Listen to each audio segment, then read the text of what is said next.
بسم الله الرحمن الرحيم أولئك الذين اشتروا الضلالة بالهدى فما ربحت تجارتهم وما كانوا مهتدين. دا هغه بدنصیب خلق دي چې خوخه کړي دا گمراهی په مقابله د هدایت کې، پس ګټه نه ده کړې دوی په تجارت د دوی کې. وما کانوا مهتدین، او نه دي دوی لاره موندونکي. علامه بیضاوی رحمه الله یو 15 مباحث بیانوي. اول باس اشتراء الضلالت کې د اشتراء اجمالی او حقیقی او مجازی او اتساعی معنی د اشتراء بسلور معناګانې بیان کی: اجمالی معنی، حقیقی معنی، مجازی معنی او اتساعی معنی. دویم داره چې فما ربحت کې د استعاره وضاحت، فما ربحت تجارتهم کې استعاره ترشیحیه ده، هغې وضاحت. دریم باس د تجارت او د ربح لغوي معنا به وکړي، تجارت څه ته وایي او ربح څه ته وایي. څلورم باس تجارت طرف ته د عدم ربح نسبت، مطلب ربح او عدم ربح دا خو د تاجر کار دی، د تجارت کار نه دی کنه، دلته نسبت تجارت ته شوی دی. څه وجه ده؟ پنځم د وما کانوا مهتدین مطلب او د اعتراض جواب. اول باس د اشتراء معناګانې، او دې د اشتراء معناګانو ته ضرورت ځکه دی چې دلته یو اعتراض دی. اعتراض دا دی چې اخیستې دا ګمراهي په هدایت باندې. اشتراء که په خپله معنا سره شي اخیستل او خرڅول، نو دا خو په اعیانو کې کېږي چې یو عین ورته مبیعه کې او بل عین سمن کې، یا عین واخلې په سمن باندې. نو دلته دلالت مبیعه نه ده، هدایت سمن نه ده، دواړه اعیان هم نه دي چې باید مقایزه شي. دلته اشتراء اطلاق څنګه راغلی؟ نو دی جواب کوي: اختاروها علیه واستبدلوها به. دا اجمالی معنا د اشتراء کوي. اشتراء معنا دا نه ده چې د بیع او د شراء والا اشتراء ده، ځکه په اعیانو کې راځي کرم، بلکې دلته اختیار معنا ده. اشتروها، اشتروا الضلالة معنا اختاروا الضلالة، خوښه کړې دا ګمراهي بالهدى په مقابله د هدایت کې، او اختیار دا په اعیانو او اعراضو دواړو کې راځي. واستبدلوها به، او بدله کړې دا د دلالت به په مقابله د هدایت کې. استبدال، استبدال هم په اعیانو او اعراضو کې راځي. نو گویا کی اشتراء دا ملزوم دی، لازم ورسره اختیار دی. ځکه ته چې پیسې ورکې او یو شی اخلي، خو هغه شی دې خوښي که نه، نو خوښېدل ورسره لازم دي که نه. نو ذکر د ملزوم شو چې اشتراء د مراد ترېنه لازم، دا اجمالي معنا شو. و اصله بذل الثمن، دا حقیقی معنا د اشتراء ذکر کوي. اشتراء حقیقت کې څه ته وایي؟ حقیقت کې دې ته وایي چې ثمن ورکې او مبیعه واخلي. و اصله، اصل د شراء، حقیقی معنا د شراء بذل الثمن، خرج کول د پیسو دي. لتحصیل ما یطلب من الاعیان، د حاصلولو د هغه څه دپاره چې څه طلب کېږي د اعیانو نه. عین واخلي، 100 روپۍ ورکې او ټماټر او سیر واخلي. اوس پکې بله خبره ده، که یو طرف سمن و او بل طرف هر شی و، نو دا سمن به سمني او دا بل شی به مبیعي، دا خبره کوي. او که یو طرف کې سمن نو، ټیپر د یو سیر ورکړو، یو سیر ټماټر یې درکړه، سمن پکې نشته، نو د کم شي یو تصور چې تا په صورت د سمن سره کړی هغه سمن دی، او د کم شي تصور چې ته په مبیعي سره وکړې هغه به مبیعي. نو د کم شي تصور چې ته په سمن سره وکې د هغې بازل ته مشتري وای پیسې ورکې هغه ته مشتري وای پې پوه شوئ او د دې پیسو اخیسته بایې وای اوس پې پوه شوئ یعنی ټیپر دې ورکړو تا تصور دا کړی دی چې دا ټیپر سمن شو نو ټیپر چې تا ورکړه ته مشتري شوې د ټماټرو او هغه چې کم دی بایې شو اوس پې پوه شوئ که نه ستئ پې پوه په دې خبره تاسې سر خلاص فإن کان احد العوضین نازا که چرته یو د عوضینو نه نغدې پیسې وي ناز دینار او درهم نغدې پیسې متعینه دا متعین دی من حیث د دې تعینه پایل ان یکون سمنا دی ښه تعینه دا متعینه دا ان یکون سمنا چې د احد العوضین چې نقود دي دا د سمن شي ولی علت یې څه دی من حیث انه لا یطلب لعینی د دې حیثیت نه چې دا مطلوب لعینه نه دي بلکې مطلوب لعینه ټماټر دي چې ته اخلي ځکه که پیسې مطلوبي شی وي خو دوکاندار له به دې نه ورکولې تاسو ویلي دي که چې په سمن او په مبیع کې عزت څه شي ته دی مبیعي ته دی که مختصر خدري کې ویلي دي که وبذله اشترا د دې پیسو ورکول اشترا ده پیسې ورکې او بل شی پې واخلې نو دا اشترا شوه او ته مشتری شوي او بل باعث والا که داسې نه وي معنا احد العوضین نقود نه وي فای العوضین تصورته کم یو عوض چې تا متصور کړی په صورت د سمن کې په بازلو بازل د دې بای دی دې پورې پوه شئ بازل د دې مشتری دی و آخذه بای نو آخذ بای دی کم یو شی چې تا تصور که چې دا سمن دی نو ورکوونکی مشتری دی ځکه دا بل شی مبیع واخیسته او د دې شي اخیستونکی بای دی ځکه بای سمن واخیسته ولذلک دې وجې نه چې هر یو ته مشتریم ویل کېږي او هر یو ته بایم ویل کېږي په بیه مقایضه کې عدت الکلمتان من الازداد شمیرل شوي دي بیع او شرا د ازدادونه ازداد پوهېږئ یو په بل اطلاق کېږي مشتری ته بایع ویلی شي او بایع ته مشتری ویلی شي بیع ته شرا په بیع کې هم استعمالیږي او په شرا کې هم بیع په شرا کې هم استعمالیږي او په بیع کې یو د بل په ځای استعمالیږي پې پوښتلی ثم استعیر للاعراض عما فی یده دا مجازی معنا ده درېمه معنا بیا په استعاره باندې دا د اشترا لفظ راواخیستی شو للاعراض د دې دپاره چې ته اعراض کې عما د هغه څه نه فی یده چې ستا په قبضه کې دي یو شی ستا قبضه کې دی ستا تصرف کې دی هغه نه ته مخ واړې محصلا به غیره او ته حاصلی په هغې باندې بل شی نو دې ته اشترا وایي څه ورته وایي اشترا پې پوهېږئ د دوو کسانو لانجۍ خپۍ سره ته یو طرف ته ووړېدې نو چې کوم طرف ته ته ودرېدلې هغه سړی څه وایي زه یې واخیستم هغه یې پرېښود په پیسو خو دې نه دی اخیستی خو معنا دا ده چې د هغه نه اعراض وکړو او ما سره ودرېد سواء کان من المعنی او العیان برابر خبر ده که معنی نو او اعراض نه یو که د اعیانو نه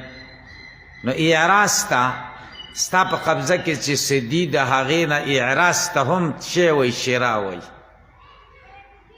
ځکه مشتری پیسې ورکوي د پیسو نه مخ ګرځوي که نه ومنه د دې نه دا قول د شاعر هم دی ښځې بوډۍ شوې ده او د هغې بوډیتوب مرثیه کوي خفه دی پې نو څه وایي اخذت بالجمة راسا ازارا وبالصناع الواضحات الدردرا وبالطويل العمر عمرا جيدرا كما اشترى المسلم اذا تنصرا كما اشترى المسلم اذا تنصرا محل د استشهاد د آخري ټوکړه ده ها خو شعر معنا دا ده اخذت بالجمة ما ونیو بالجمة د غټو ویښتانو په بدله کې راسن ازارا گنجې سر ځکه چې ابتدا کې د ښځې ویښتان غټ غټ و بیا گنجای شو وروسته بوډۍ شي بیا همداسې کېږي که نو جمعه چې کوم دی غټو ویښتو ته وایې تاسې پرې پوه شئ یو خو د دې ځای پورې چې هغې ته وپره وایي او د دې نه چې ښکته یې هغې ته جمعه وایي او د دې نه چې ورښکته یې ورپسې هغې ته څه وایي لمه ورته اوس پرې پوه شئ نو جمعه نه مراد دلته غټ ویښتان او راس سر ته وایي ازعر هغې ته وایي چې په دې ابتدا کې چې کوم دی دغه دی دلته ویښته نه دا سپین ږیري هم که لیدلی دې ځای کې ویښته نه دا ځای ګنجی دلته لږ شانې ویښته او دا بعضې خلک بلا خولۍ هم نه په سره ته به وایي چې دوی ډېر ښایسته ښکاري که کتلي دي که نه څه ما لکه پټي کې چندوانه پرته وي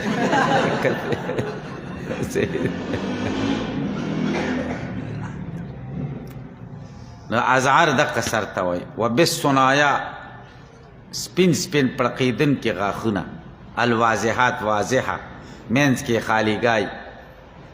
او دور دور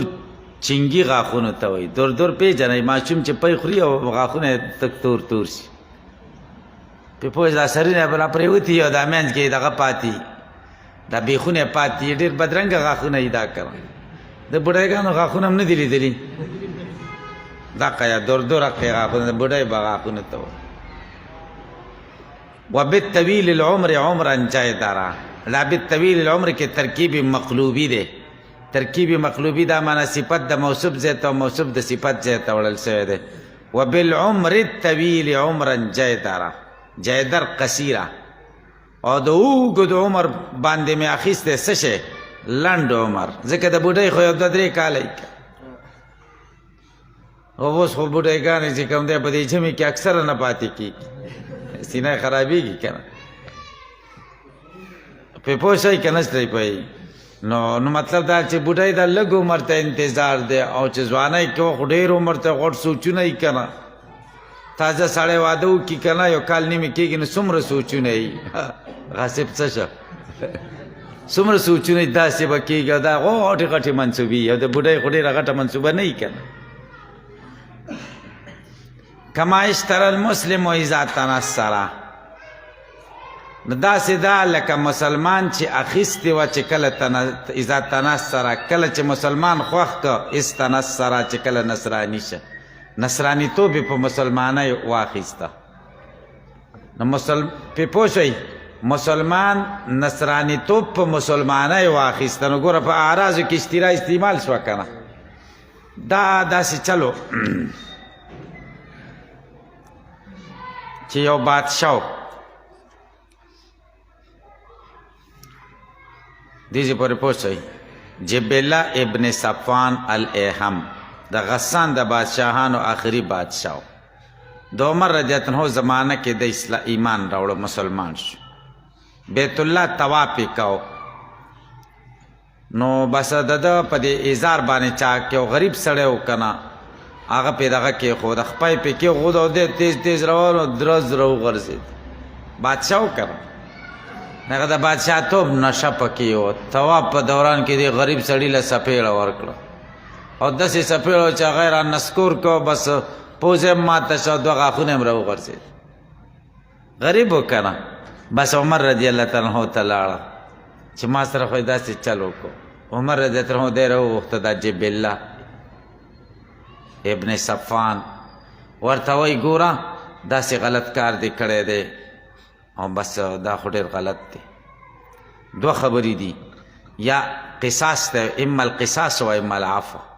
یا به دنه عفو اخلي یا به قصاص دی به تا سره همدقه شان چل کړو د ده په طبیعت خو بادشاه و که نه نشه پکې و نو دا طبیعت باندې دا خبره بده ولګېده چې زما زه به بس د غریب باندې که نه نو بس وای ما ته مهلت را که سبا به خبرې کوو بس وای صحیح شو بس د شپې وتښتېد روم لیزان د روم بادشاه ته ورسوه بیرته نصراني شي او ډېر خفه و بیا چې دا کاش کې چې دا خبره مې د عمر رضی الله عنه منلې وې یو 2-3 یو څپېړه و خو خیر دی را کړې بیا به مې سوال جاري ورته کړی وې عفوه به مې ته اخیست تا را باندې څه چل وشو اخره پورې خو بیا داسې و چې داسې نه شو کولی چې غلطي رانه شوې ده راغلمه که نه خو بس ایسته داسې لاړه پکې نو خپه و کما اشتر المسلم و استنصره کې هغې ته اشاره ده ښه لکه څنګه چې مسلمان واخیسته استنصره چې کله نصراني چې نصرانیت یې په اسلام واخیست نو دلته اشترا په آیانو کې اعراضو کې استعمال شو دا درې معنا ثم اتسع فی بیا توسع شو دا توسعی معنا ده ښه څلورمه معنا بیا توسع شو په دې کې په دې څه کې اشترا کې فاستعمل للرغبت عن الشیء استعمال شو د اعراض د شي دپاره طمعا اذا طالت پی غیره دیسی پورې پوه شئ چې تمه کې چې کله اوږد شي په د بل شي په دغه کې لاس کې نو د دې هغه درېیمې مجازي معنا هلته مې اعراض و دا مې اعراض دی دې هغې کې فرق څه دی دې هغې کې فرق دا دی چې هغه شی هغه شي نه ته اعراض وکړې چې ستا قبضه کړي لکه دې مسلمان د اسلام نه اعراض وکړه نصرانیت ته اسلام خو د په قبضه کې وکړه او دا بله معنا چې کومه ده دلته د یو شي نه اعراض وکړې برابره خبره ده که هغه شی تا کې وي او که نه وي پې پوه نسته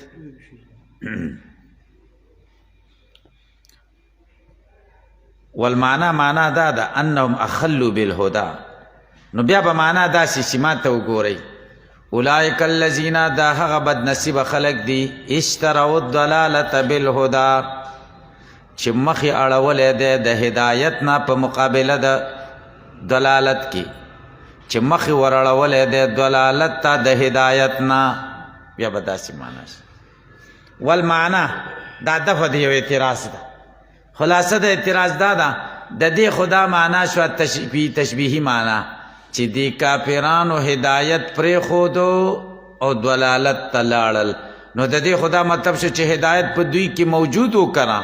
او بیا ته دلالت ته لاړل حال دا چې هدایت خو دوی کې بالکل ونه که نه پې پوه نشته تاسو به جواب کوئ چې دلته دا دوه وروستۍ معناګانې چې دي د اشترا په دې کې اعراض دی اوله معنا کې اعراض دی د مقبوض نه او په دویمه معنا کې اعراض دی برابره خبره ده چې د سنت اعراض کې هغه مقبوض وي او که نه وي نو که دا دویمه معنا موږ مراد کو نو بیا خو څه اعتراض نه واردېږي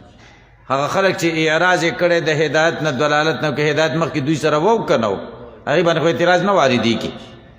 په دې اوله معنا اعتراض واردېږي چې دا هدایت د دوی سره مقبوض و او بیا اعراض دلالت ته وکړو او حال دا چې هدایت خو دوی سره نه و که نه نو دې جواب کوي خلاصه د جواب داره چې د هدایت نه دلته دوی مراد استعداد او فطرت ته هدایت د دوی په فطرت کې یا طبیعت کې خو استعداد د هدایت و که نه نو هغه استعداد د هدایت نه اعراض وکړه چاته دلالت والمعنا معنا دا ده انهم اخلوا دوی ګډوډۍ چند راوستو په هدایت الذي جعل الله لهم بالفطرة التي چې الله دوی ته په هغه فطرت ګرځولی او فطر الناس علیها چې دوی پیدا کړي دي په هغې باندې محصلین الضلالة التي ذهبوا الیها دوی حاصلونکي د هغې ګمراهۍ دي چې کوم ته تللي دي واختاروا الضلالة واستحبوها دلالت یې غوره که او خوښې که علی الهدا په هدایت باندې تاسو مشکات شریف کې ویلې که نه كل مولود يولد على الفطرة فابواه يحوداني او يمجساني او ينصراني دا فطرت دی که فطرة الله التي فطر الناس عليها لا تبديل لخلق الله فما ربحت تجارتهم دا دویم باز دی ترشیح للمجاز ترشیح د پکې د مجاز دیجه پر پوش ترشیح مناسبتیات ته وایي تزیین ته وایي دلته د ترشیح نه مراد دا ده چې یو مجاز ذکر شي او بعد داسې شی ورسره ذکر کړي چې هغه د مشبه به سره مناسبي فما ربحت تجارت اولئک الذین اشتروا الضلالة دا هغه بد نصیبه خلق دي چې دلالت په هدایت واخیست دلالت نو د دلالت تشبیه د مبیع سره ورکړه او د هدایت تشبیه د سمن سره ورکړه او سمن او ته دغه چې څوک اړی راړی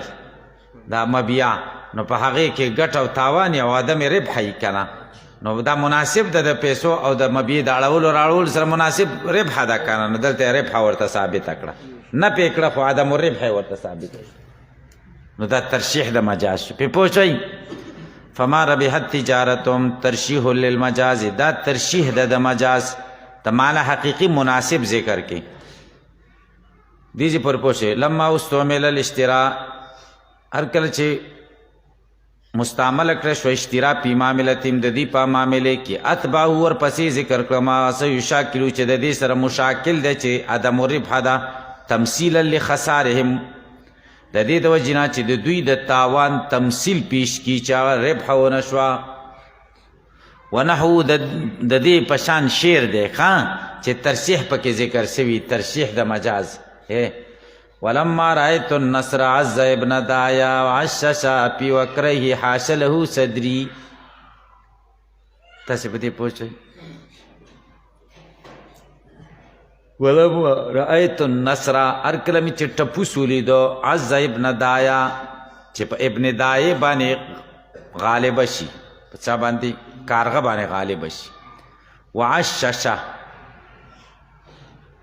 دې پورې پوه شئ نو جاله پکې جوړه کی پی وکره په دوو طرفونو کې جاش له صدری دې ته زما سینه تنګه شوه ما ته وګورئ هر کله چې سپین ویښته غالبه شو زما په تورو ویښتانو سپین ویښته په تورو ویښتانو غالبه شو او بس د سپینو ویښتو راولګېده او بس دغه جاله یې جوړه کړه کم ځای کې جوړه کړه پی وکره په دې طرف او دې طرف یا وکره نه ګیر او سر مراد دلته ولته بس سپینه جاله جوړه کړه سپین ویښته نو حاشه له دې وخت کې زما سینه ډېره تنګه شو چې دا څه چل وشو چې پوه شئ چې دا ځوانۍ ټایم کې د سړي دا تصور چې دا ځواني نه ځي دا به همیشه ځایم او هر څه پیدا کېږي ګورې خو ځواني دا یو مرحله ده تېره شو او وروسته سړی پوه شي چې دا څه چل وشي څلوېښته نه وروسته سړي له پته ولګي چې د 15 د 20 نه تر 40 پورې دا ټایم خو ما نس چټي لاړ پې پوه شئ نو ګورئ دلته اوس د نصر تشبیه د سپینو ویښتو سره ورکړې ده او ابن دایه کارغه دی د دې تشبیه د تورو ویښتانو سره ورکړې ده او د سر او مطلب د سر او د ګیرې تشبیه د جالې سره ورکړې ده ما ته وګورئ په ونه کې چې دغه جاله جوړی که نه دا ټپوس یا دغه د کارغه وغیره که نه خو داسې چل وکړي چې بس دا ونه نه ده یو دوه نري شاخونه وي هغې به دلته پې لرګی ورکوټی کېدي دلته پې کېدي هلته کېدي هلته کېدي او بیا ورپسې هغه شیونه اچوي خیال هم کړی دی که نه په یو لرګي کې خو جاله نه جوړېږي که نه وکره یې هغه دوه لرګو ته وایي چې لاندې خیال ته هم خبره راغله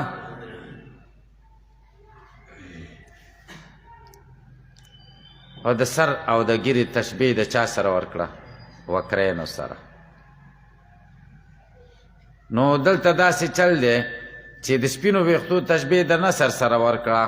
او د تورو ویښتو تشبیه د ابن دایې سره ورکړه او بس ابن دایه او د دغو دواړو سره مناسب خو جاله جوړول دي که نه نو عششه کې ترشیح شوه اوس پې پوه شوئ که نه ستئ پې پوه او وکرین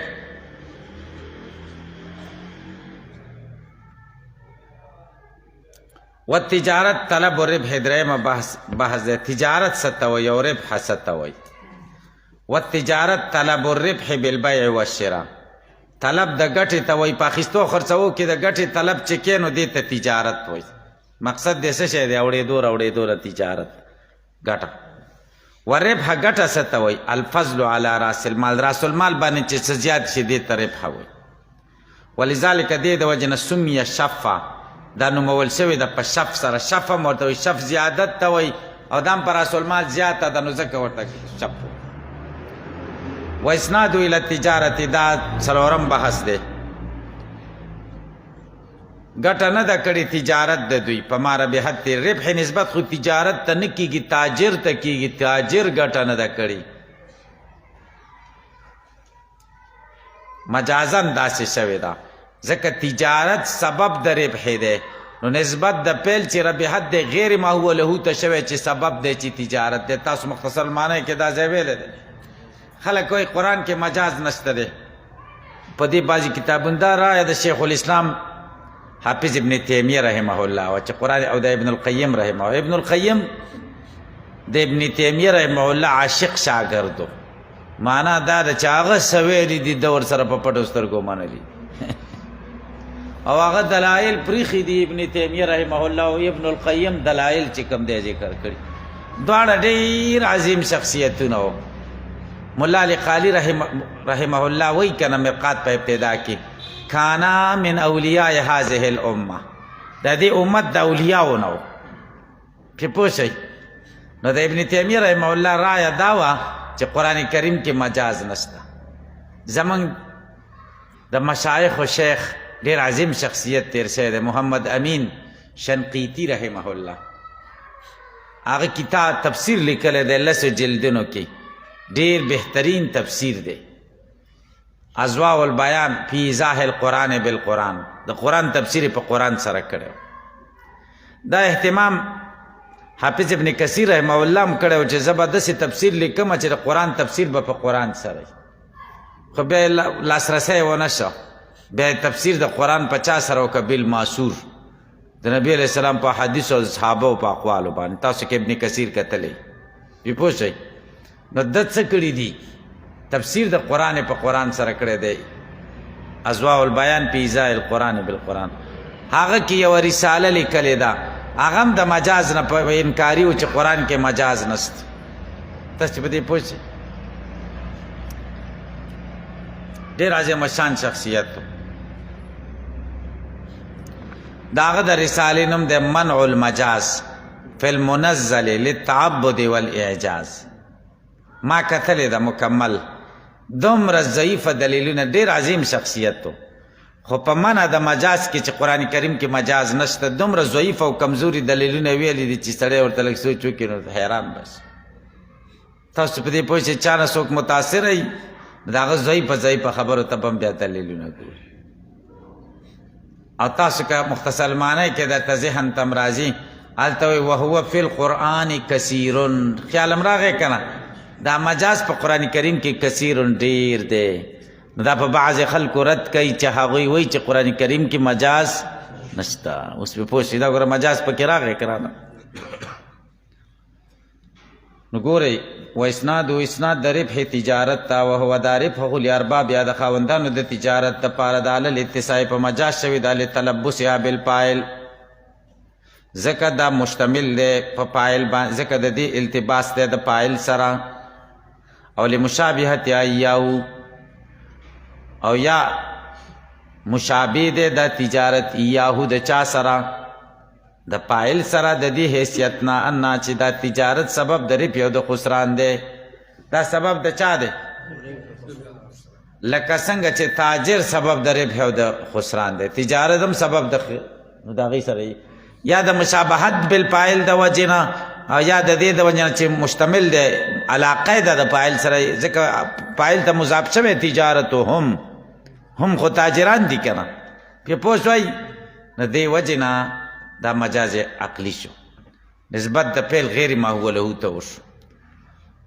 وما كانوا مهتدین او ندی دی لاره موندن کی لطرق التجارت د طرق د تجارت په ان المقصود ذکر مقصود د دې تجارت نه سلامت راس المال سلامتیا د راس المال دا ور ربح او چې ربح هم وشي وهؤلاء دی بد نصیب وقد ازاو طالبتين دوی دواړه مقصودونه ضایع کړل ان راس مال ذکر راس المال د دوی کان الفطرة السلیمه فطرت سلیمه والعقل الصرف فلما اعتقدوا هذه الدلالات هر کله چې دی عقیده د دې گمراهۍ وکړه بطل استعدادهم د دې استعداد باطل شو وخت العقلهم او د دې عقل ګډوډ شو ولم يبق لهم راس مال او راس المال ورته پاتې نشو يتوسلون به چې دوی نږدې شي په دې باندې الى درک الحق نیولو د حق دا ونیل الکمال حاصلولو د کمال ته نو باقی پاتې شو خاسرین تاوانیان آیسین ناامیده د ربح نه فاقدین للس او رکون کې شو د اصل سرمایه مرکه کړ درود شریف